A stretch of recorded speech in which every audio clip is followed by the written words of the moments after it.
What? Okay, so snack attackers, I have some leftover barbecue boneless pork. It got a little charred here, but that's okay. My wife said it was a little burnt to her, but actually it was really good to me, but you don't like the burn ends very much. But what I do is I warm this up about, I don't know, it's about 5 minutes in our new toaster oven, and it's really good. But there are little animals that are interested in this particular snack that I have here. So let's see what they're up to. Who's this? Star.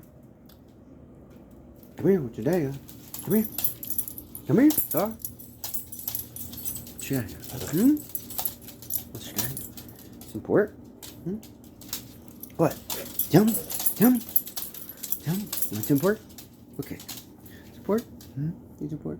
Need your pork. Alright, there. Oh, Kevin out.